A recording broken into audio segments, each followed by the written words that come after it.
Maha Pengasih, Maha Penyayang, Pemurah, Maha Pengampun, Tuhan yang Maha Baik, yang hadir mandigani PM pada pagi hari ini.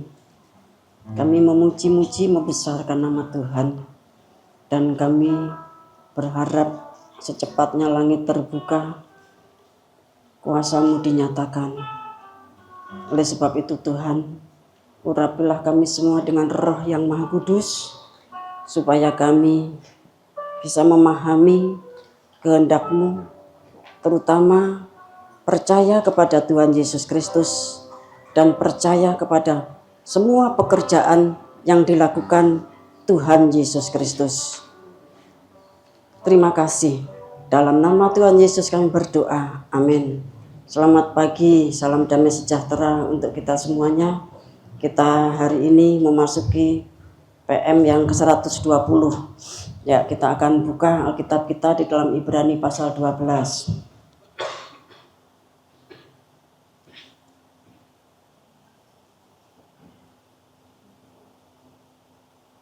Ibrani pasal 12 ayat 1 sampai ayat yang ke-3. Supaya bertekun dalam iman, karena kita mempunyai banyak saksi berikan awan yang mengelilingi kita, maka kita menanggalkan semua beban dan dosa yang begitu menekan kita dan berlomba dengan tekun dalam perlombaan yang diwajibkan bagi kita. Ini kita melakukannya dengan mata yang tertuju kepada Yesus yang memimpin kita dalam iman dan yang membawa iman kita itu kepada kesempurnaan, yang dengan mengabaikan kehinaan tekun memikul salib dan sukacita yang disediakan bagi Dia, yang disediakan bagi Dia yang sekarang duduk di sebelah kanan tahta Allah. Ini pahlawan Dia yang tekun menanggung tantangan yang sehebat itu terhadap dirinya dari pihak orang-orang berdosa, supaya jangan kau menjadi lemah dan putus asa. Terima kasih. Ya, di dalam suratan Ibrani pasal 12 yang terkena kepada Ibrani itu suratan pintu tirai. Ya, Bapak yang kasih Tuhan, kita itu punya kewajiban ya untuk berlomba dengan tekun dalam perlombaan yang diwajibkan untuk kita. Kita yang berada di pintu tirai itu diwajibkan untuk berlomba. Berlomba seperti apa? Berlomba jangan sampai jatuh, jangan sampai melorot ke ruang suci, apalagi melorot sampai masuk ke zaman antikris atau halaman. Karena kalau sampai kita salah, ya tidak ada jalur lain kecuali masuk masa antikris. Kalau kuat, ya selamat langsung. Tapi kalau tidak kuat, masuk neraka dulu, baru nanti dipanen lagi. Bapak yang kasih Tuhan. Oleh sebab itu kita harus berlomba. Perlombaan itu perlombaan apa? Di sini dikatakan ayat 2, marilah kita melakukannya dengan mata yang tertuju kepada Yesus yang memimpin kita dalam iman dan membawa iman kita itu kepada kesempurnaan. Jadi iman itu bertingkat-tingkat, iman di pintu gerbang, iman di pintu kemah, iman di pintu tirai, bahkan iman percaya kepada semua pekerjaan yang Tuhan lakukan pada akhir zaman, percaya kepada apa yang dibukakan oleh Tuhan, yang tidak pernah dilihat orang kita bisa melihat, yang tidak pernah didengar orang kita bisa mendengar, yang tidak pernah muncul dalam batinnya orang kita bisa memikirkan, membatinkannya, menyimpan dalam hati. Itu hanya diperuntukkan untuk orang yang mengasihi Tuhan. Itu merupakan satu paket dengan hikmat yang benar. Bapak, Ibu, Saudara yang dikasih Tuhan, ya berkali-kali kita ditegur. Jangan cuma percaya kepada Tuhan Yesus, tetapi harus percaya kepada apa yang dikerjakan oleh Tuhan Yesus pada zaman kita ini. Karena apa yang dikerjakan Tuhan Yesus pada zaman kita ini sudah dinubuatkan sejak kitab Kejadian, bahkan semakin jelas di dalam kitab Nabi Yesaya. Kemarin pagi ya Bapak yang kasih Tuhan, Nabi Yesaya berkenan hadir dan mengatakan apa yang dia terima, bahwa pada tahun sekitar 700 tahun sebelum Masehi, dia itu melihat negeri ini, ya, dan dari negeri ini Tuhan memanggil seseorang, ya, yang disebut sebagai burung Garuda atau burung buas, dan dia itu akhirnya melakukan rekrutmen, ya, mewujudkan suatu tim yang disebut oleh Nabi Yesaya sebagai tim dari timur, ya, hierarki itu maksudnya, ya. Indonesia mendapatkan kuota 60, luar negeri 40. Indonesia 40, luar negeri yang 3 dari Cina, ya, dari Amerika dan dari Eropa. Bapak Ibu kasih Tuhan, kalau penatua dan penghulu dari 5 benua sejumlah 40%. Bapak Ibu yang dikasih Tuhan, jadi yang dikerjakan Tuhan Yesus Kristus pada akhir zaman itu adalah terwujudnya hierarki, ya, hierarki tubuh Kristus 5, 6, 8, dan hierarki 2, bahkan ada hierarki 3 juga yang juga terlibat di dalam pekerjaan akhir zaman, merupakan suatu perhimpunan di Bukit Sion. Ibrani pasal 12 ayat 21, ayat 22 dan seterusnya. Bapak Ibu Saudara yang dikasih Tuhan, ya, yang dikerjakan Tuhan pada akhir zaman itu sudah dinubuatkan di dalam PL, bahkan dinubuatkan oleh para rasul, ya, di dalam KPR 17 ayat 31, ya, itu nanti akan dipilih Tuhan seorang yang akan menghukum bumi, ya. Kemudian di bawahnya, ya, tentunya seorang ini merupakan satu organisme atau suatu himpunan atau suatu tim, ya, yaitu hierarki yang dipercaya dengan mesabu. Jadi Bapak Ibu Saudara kasih Tuhan, yang dikerjakan Tuhan itu, ya, 7 tahun panen raya tahun 2015 sampai tahun 2022. Kemudian 7 tahun kegenapan kitab Wahyu, ya, tahun 2022 sampai 2029 pertengahan, ya, ayat-ayat yang kemarin sudah kita baca, sekarang tidak usah dibaca, ya, Yohanes 10 ayat 37 sampai 39, Yohanes 14 ayat 11 sampai 14. Dikatakan kita itu harus percaya kepada yang dikerjakan oleh Bapa, karena Bapa masih bekerja terus sampai sekarang, ya. Dan kemudian aku juga bekerja, ya, Tuhan Yesus juga bekerja. Lah kita yang hidup pada akhir zaman ini harus percaya apa yang dikerjakan Bapa, Anak dan Roh Kudus, ya. Kalau kita percaya kepada pekerjaan yang dikerjakan Bapa, Anak dan Roh Kudus, maka kita akan bisa melakukan pekerjaan yang lebih besar, ya. Yohanes 14 ayat 11 sampai 14 mengatakan demikian, bahkan yang lebih besar dari yang dilakukan Tuhan Yesus. Kalau Tuhan Yesus itu, ya, dibatasi, dia itu menyelamatkan domba-domba yang terhilang dari Israel. Bahkan murid-murid pun pada awalnya tidak boleh keluar, ya, sampai memasuki pintunya orang Samaria, apalagi ke negara bangsa-bangsa lain, ya. Pada zaman keempat Injil patokannya demikian. Baru setelah Pentakosta terwujud gereja perdana yang adalah orang Israel, orang Yahudi, maka pertama-tama di dalam KPR pasal 10 itu dimenangkannya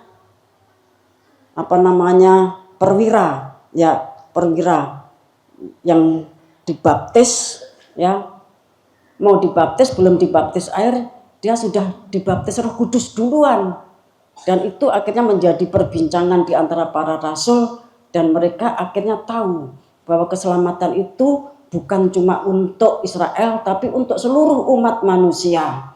Nah, sejak saat itu Injil itu, ya, disebarkan ke seluruh muka bumi. Terlebih-lebih di dalam KPR 9 itu Saulus yang akhirnya disebut Paulus itu sudah bertobat. Bapak Ibu yang dikasih Tuhan, itu yang dikerjakan pada gereja perdana.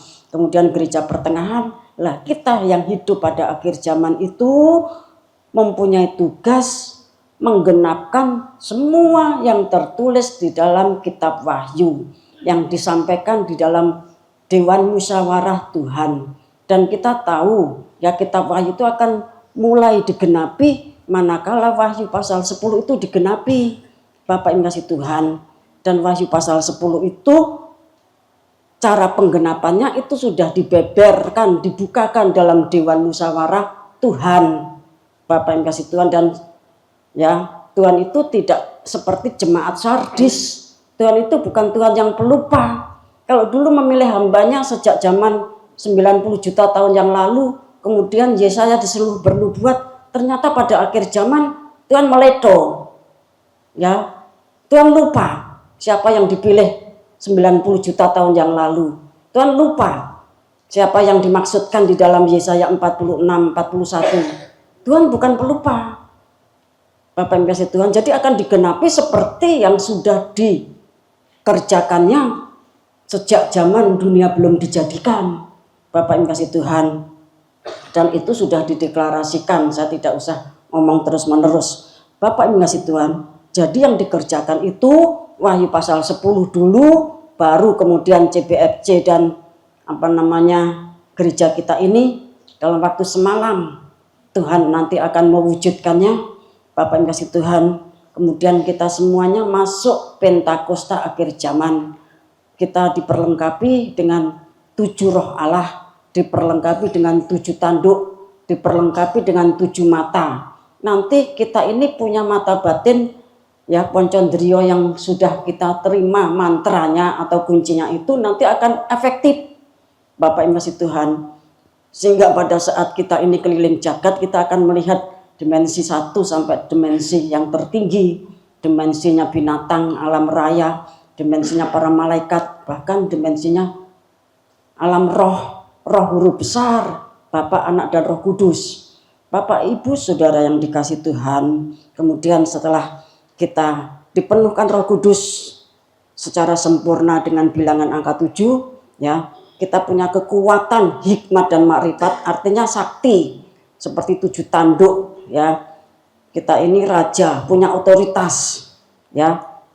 Yang diampuni, bisa membuka dan menutup. Bapak yang kasih Tuhan, namun demikian juga tentunya dengan segenap kasih, belas kasihan, bukan sewenang-wenang, adigang, adigung, adiguno, Bapak misalnya, tetapi orang yang diurapi Roh Kudus itu tentunya hidupnya sesuai dengan aturan firman Allah dan Roh Kudus akan dipakai Tuhan. Bapak Ibu yang dikasih Tuhan, kemudian setelah itu kita akan diutus ke seluruh muka bumi. Kalau kuda putih ya dari timur ke barat, kalau kuda merah keliling jagat, kuda hitam ke utara, kuda kelabu ke selatan.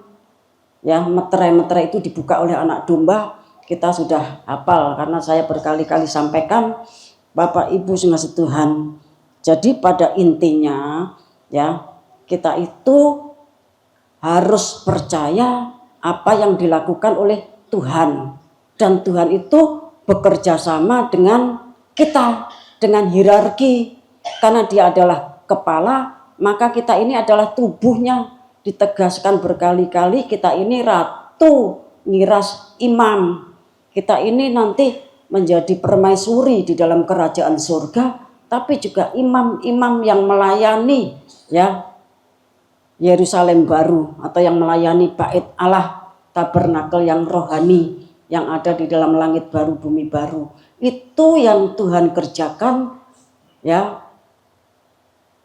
Bapa, Anak, dan Roh Kudus bekerja sepenuh-penuhnya.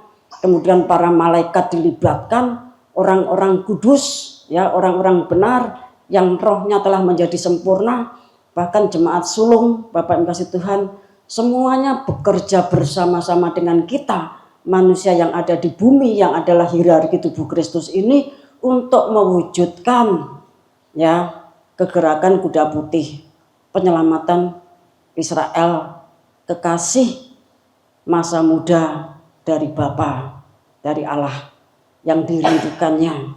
Ya, setiap saat Bapa itu menangis, setiap saat Bapa itu merenung, setiap saat Bapa itu merindukan, ya, Israel seperti Bapa yang merindukan anak terhilang. Ya, Dia setiap saat tengok ke jalan, menengok anaknya, mungkin anaknya itu keledang-keledang berjalan pulang, keledang-keledang itu artinya berjalan, ya, pulang. Demikianlah Bapa itu mengasihi orang yang dipilih, umat pilihan, yaitu Israel. Kalau kita ini pilihannya Roh Kudus. Israel itu menjadi musuhnya Injil, seteru Injil, tetapi kita memegang teguh, menjunjung tinggi Injil dan Roh Kudus. Bapak Ibu Tuhan, kita punya tugas ya melakukan kegerakan kuda putih. Kegerakan kuda putih itu akan dilakukan oleh malaikat sang surya. Bapak Ibu Tuhan, pemeterian itu nanti akan terjadi di Amerika Serikat. Bukan 144.000 orang, tetapi 10 juta lebih. Bapak Ibu, pendek kata seluruh orang Israel Yahudi itu dimeterai. Ya, 144.000 itu angka figuratif atau angka simbol menunjuk kepada Paskah. Bapak Ibu Saudara yang dikasih Tuhan, jadi ya kita harus percaya apa yang Tuhan kerjakan. Kalau pada hari raya Pentakosta yang pertama, anak-anak perempuan, anak-anak laki-laki, teruna, ya, orang tua, laki, perempuan, hamba-hamba Tuhan, semuanya mendapatkan karunia Roh Kudus. Sampai akhirnya mereka juga mendapatkan jabatan-jabatan, ya, ada 9 jabatan. Mereka juga mendapatkan 9 pekerjaan kasih yang ajaib. Maka itu akan terjadi double porsi pada akhir zaman. Sebab itu ciri khas pertama Pentakosta itu kan di dalam KPR 2 itu kan disebutkan nubuat dan bahasa roh. Bapak Ibu kasih Tuhan, itu pekerjaannya Roh Kudus. Kita tidak boleh merendahkan pekerjaannya Roh Kudus. Nanti bisa-bisa kita jatuh di dalam dosa kekal. Ya, menghujat Roh Kudus. Nubuatan itu karena Roh Kudus. Bahasa roh itu pekerjaannya Roh Kudus. Karena kita hidup pada puncak dari zaman Roh Kudus. Kita masuk Pentakosta akhir zaman di mana Roh Kudus bekerja ya secara dahsyat double porsi. Kita tidak boleh melecehkan. Bapak Ibu ngasih Tuhan. Kalau ada orang bernubuat, saudara tidak boleh. Alah, sapa to kuwi? Aku ngerti kabeh masa lalune. Aku ngerti kabeh latar belakang uripe. Masa Roh Kudus pakai orang kayak begitu? Bapak Ibu ngasih Tuhan, itu namanya orang Farisi, orang Saduki, ya ahli Taurat, ya. Tetapi kita semua ini zaitun liar. Kita semua ini tadinya dikuasai, dirasuk oleh penguasa angkasa. Efesus pasal 2 mengatakan demikian, sedangkan Rasul Paulus saja mengakui kita dulu sama dengan mereka, orang durhaka itu. Bapak Ibu kasih Tuhan. Jadi saudara tidak boleh melecehkan pekerjaan Roh Kudus siapapun yang dipakai. Bapak Ibu kasih Tuhan, mungkin suaranya pating belekuduk. Karena 1 Korintus pasal 14 itu mengatakan kita semuanya boleh belajar untuk bernubuat. Bahasa roh itu membangun diri sendiri, tetapi kalau nubuat itu membangun jemaat. Ya, Rasul Paulus menghendaki ya jangan cuma bahasa roh tapi nubuat, karena nubuat itu membangun Roh Kudus. Namun demikian semuanya boleh belajar dan satu persatu. Ya, harus tertib, tidak boleh kabeh bernubuat bareng-bareng. Nanti malah bingung yang mendengarkan. Satu persatu nanti diatur. Karena ya roh nabi-nabi itu tunduk kepada nabi. Artinya ya Roh Kudus yang dicurahkan kepada para nabi itu tunduk kepada penggembalaan. Ada yang mengatur. Bapak yang kasih Tuhan, kalau kemarin ya saya bertanya kepada hambanya ya, evaluasinya nubuat itu berapa nilainya? Ya rata-rata 70. Itu sudah bagus, Bapak Ibu kasih Tuhan. Sudah bagus. Ya, kalau kita tidak PM ya pada hari yang sampai sekarang sudah 120, tidak mungkin itu terjadi. Karena kita dengan segala kebodohan, dengan segala kondisi kita yang dikatakan oleh para nabi itu kok mesake banget. Ya Nabi Yesaya itu kecukupan, tetapi kita di sini itu kekurangan, ya karena memang harus pikul salib dan menanggung 9 penderitaan salib karena kita zaitun liar. Bapak Ibu yang dikasih Tuhan, oleh sebab itu ya kita menghargai karunia-karunia Roh Kudus, kita menghargai jabatan-jabatan yang diberikan anak, kita menghargai pekerjaan kasih yang merupakan anugerah dari Bapa. 1 Korintus pasal 13 itu. Bapak Ibu Saudara yang dikasih Tuhan, akhirnya ya Saya tidak akan panjang lebar karena sudah diulang. Kita akan masuk di dalam penyembahan, pengurapan, ya, seperti giring-giring dari pakaian imam besar, tidak usah meledak-ledak. Bapak Ibu kasih Tuhan, kalau ada ledakan itu seperti ledakannya garam yang dibakar dari ukupan. Ledakannya kan tentu suaranya kecil, ya, Bapak Ibu kasih Tuhan. Jadi tidak usah, ini bukan baptisan Roh Kudus, ya, tetapi penyembahan menimbun urapan, dan kita berharap Tuhan melawat kita, ya, sehingga sesuatu yang ajaib saudara semuanya dipakai oleh Tuhan. Jadi saudara, ya, aturannya begitu, semuanya boleh belajar bernubuat, tetapi diatur oleh penggembalaan satu persatu. Kalau tidak bisa hari ini, nanti masih ada PM lagi. Tidak bisa besok, ada PM lagi. Tidak bisa lagi, masih ada sampai Wahyu pasal 10 digenapi.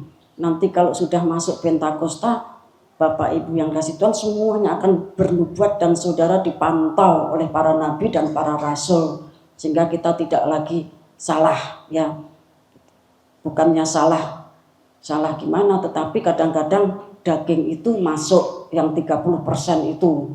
Nah saudara, kita semua masih hidup dalam darah daging. Kita tidak boleh menghakimi sesama kita. Kok kita enak dagingnya toh. Lah yang ngomong itu bukan daging apa? Ya, jadi pada intinya kita tidak boleh menghakimi pekerjaannya Roh Kudus. Ya, kita tidak boleh menghakimi pekerjaannya Roh Kudus. Nanti kita bersalah kepada Roh Kudus, itu berbahaya. Ya, begitu. Ya, Tuhan Yesus memberkati. Waktu saya kembalikan kepada Pak Guntur.